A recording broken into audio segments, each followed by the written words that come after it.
2 दिन पहले यही सितारगंज की घटना है।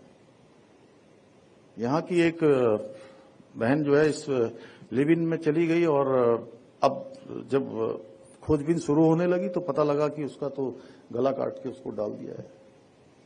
जानकारी न होना ये बहुत बड़ा असुरक्षा का कारण है। और उन माता पिता के बारे में भी सोचिए जिनके बेटे बेटियां उनके बच्चे लिव इन में रहते हैं, पता नहीं लगता है, लेकिन जब उनके साथ घटना हो जाती है तो उनके माता पिता के पास भी सिवाय जीवन भर रोने के, सिवाय जीवन भर पछताने के, दुख मनाने के कोई भी जो है रास्ता उनके सामने नहीं होता है। इसलिए सबकी सुरक्षा का प्रावधान हमने किया है और ऐसी घटनाओं को रोक लगाने के लिए हमने ये प्रावधान किया है।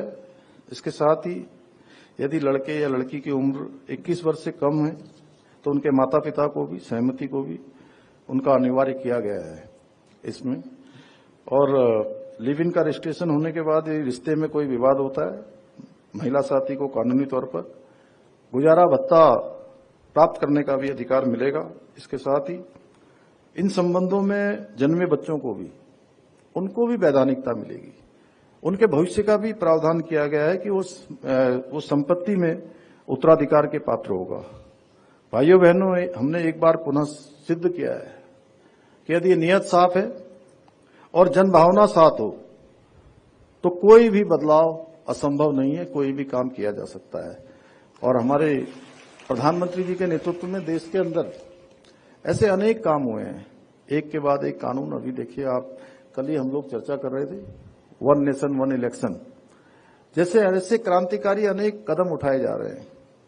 आज मुझे गर्व है कि देवभूमि उत्तराखंड ने समान नागरिक संहिता को लागू करके देश के सामने एक उदाहरण प्रस्तुत किया है। समान नागरिक संहिता जनसंघ के जमाने से ही हमारी वैचारिक संकल्पों का एक महत्वपूर्ण अंग रहा है, क्योंकि ये कोई साधारण